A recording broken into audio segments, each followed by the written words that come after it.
the daily tonnage rose to 27 million, and the force of the current was sufficient to carry along 6-foot boulders. Look at all these boulders here.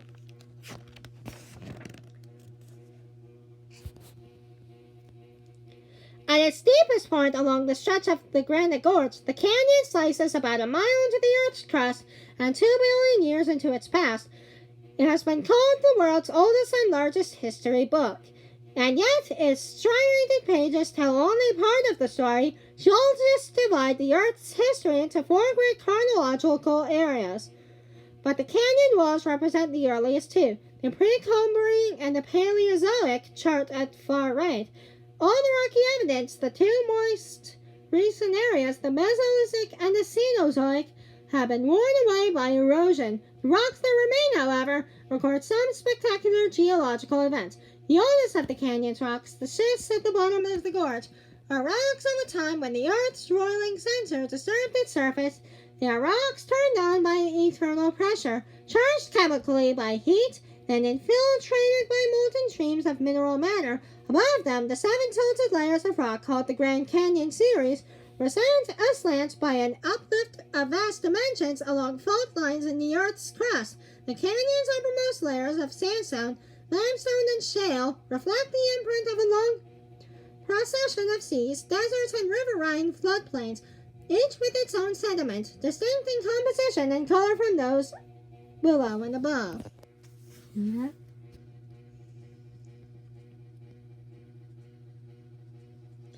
This is the rock formation.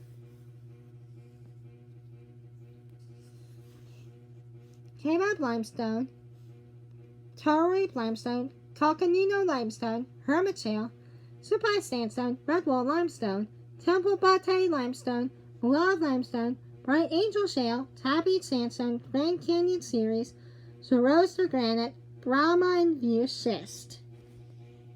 Listed above is the succession of layers in the Grand Canyon rock with their approximate ages and the geologic areas and periods in which they were formed. The orderly progression of rock formation from the Precambrian area through the entire span of the Paleozoic era is interrupted by many aberrations.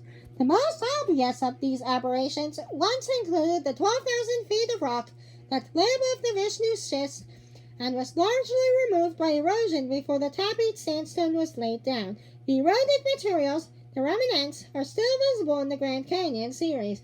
They are known to geologists as the Great Unconformity. See that?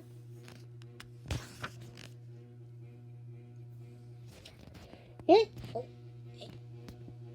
the rims of the canyon, both visible in the photograph, hundreds of tributary streams cut their own canyons, rasping away at the rock emulation of the great river they feed. The tributaries are largely fed by the runoff and torrent terrains and melting snow, and they flow intermittently, but their force funneled down cracks and depressions, some created by the fault lines of the original plateau, is sufficient to carve out a pattern of steep-sided gorges.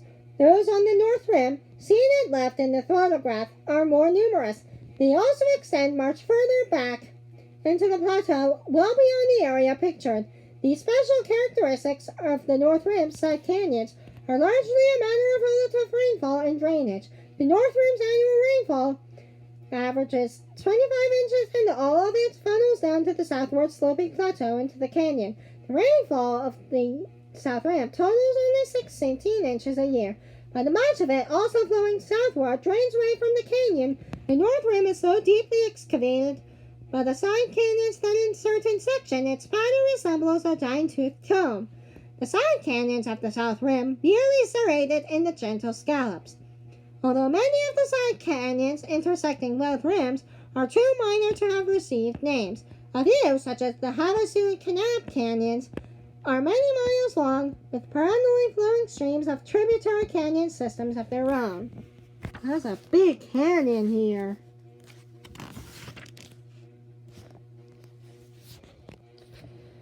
Its one substantial connection to the North Rim reduced to a narrow rocky spurt between two side canyons, a promontory with a Ragnarian rim of Wotan's throne left, illustrates the effects of eons of frost, plant growth, and the runoff from cloudbursts, thunder showers, and snowmelts, the tendency of water running down an incline to cut the slope backward, geologists call it the headward erosion, is gradually pushing the side canyons deeper into the plateau, and at the same time narrowing the divisions between the adjacent side canyons. To the end of this process, the destruction of connecting spur isolates a section of rim and forms freestanding buttes like the Vishnu temple right. This is Wotan's throne, right here. Silhouetted against the morning sun, the 7,529-foot-high Vishnu temple was once part of the rim, isolated first by headward erosion, then attacked on all sides by the forces of weathering. Vishnu gradually shrank to its present shape and acquired this distinctive peak top. Vishnu was named by an explorer who thought such peaks looked like oriental temples, and so they